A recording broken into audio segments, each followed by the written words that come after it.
இங்கே பார்த்தீங்களா, இந்த ரவுண்ட் ஷேப்பில் இருக்குது பார்த்தீங்களா, அதுதாங்க விண்வெளியில் இருக்கிற கருந்துளையை பற்றிய கல்வெட்டு குறிப்பு. இந்த ரவுண்ட் ஷேப்பில் இருக்கிறத ஃபோட்டான் ரிங்குன்னு சொல்லுவாங்க.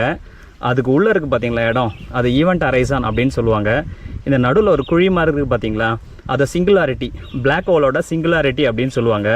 பொதுவாக இந்த பிளாக் ஹோல்கள் சில வகையான மின்காந்தக ஆற்றலை வெளியிடும்.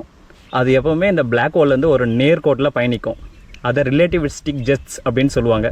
அதுதான் இந்த நேர்கோடு. இந்த நேர்கோட்டோட பேர் என்ன அப்படின்னா ரிலேட்டிவிஸ்டிக் ஜெட்ஸ். அதுக்கப்புறம் பொதுவாக ஒளி எப்பயும் நேர்கோட்டில் தான் பயணிக்கும். ஒளியானது எப்போ இந்த கருந்துளைக்கு பக்கத்தில் வருதோ அப்போது இந்த கருந்துளையோட ஈர்ப்பு விசை காரணமாக ஒளி கருந்துளைக்கிட்ட வளைஞ்சு செல்லும். அதை குறிப்பிட்றதுக்காக தான் இந்த கருந்துளைக்கு பக்கத்தில் ஒரு யூ ஷேப்பில் ஒளி வளைஞ்சு போகிற மாதிரி காட்டியிருக்காங்க.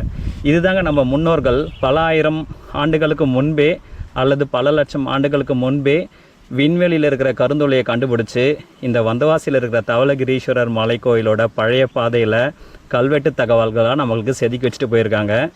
இதே போல் மேலேயும் ஒரு இடத்துல இருக்குது. அதை நம்ம அடுத்து பார்க்க போகிறோம். வாங்க போகலாம்.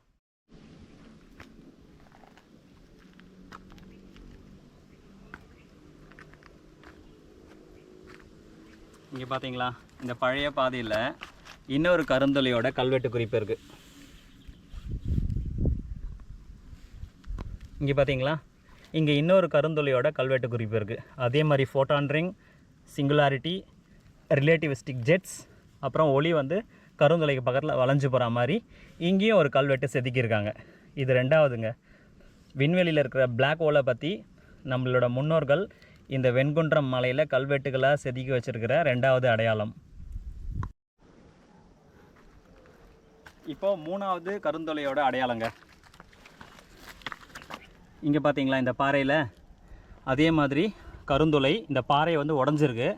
கருந்துளையோட ஃபோட்டான் ரிங், ரிலேட்டிவிஸ்டிக் ஜெட்ஸ், அப்புறம் ஒளி வளைஞ்சு போகிற மாதிரி இந்த பழைய பாதையில் இது மூணாவது அடையாளம். விண்வெளியில் இருக்கிற கருந்துளையை குறிப்பிட்ட மூணாவது அடையாளம்.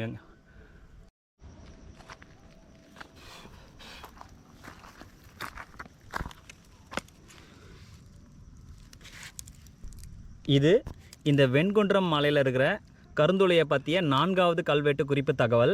இங்கே பார்த்தீங்களா, திருப்பியும் ஃபோட்டான் ரிங், கருந்துளையோட ஃபோட்டான் ரிங், அதுக்குள்ளே இருக்கிற ஈவெண்ட் ஹரைசான், அந்த நடுவில் இருக்கிற குழி கருந்துளையோட சிங்குலாரிட்டியை குறிக்குது. அதே மாதிரி கருந்துளையிலேருந்து மின்காந்த அலைகள் வெளியிடப்படும். அது எப்பயும் ஒரு நேர்கோட்டில் வெளியில் போகும். அதை ரிலேட்டிவிஸ்டிக் ஜெட்ஸ் அப்படின்னு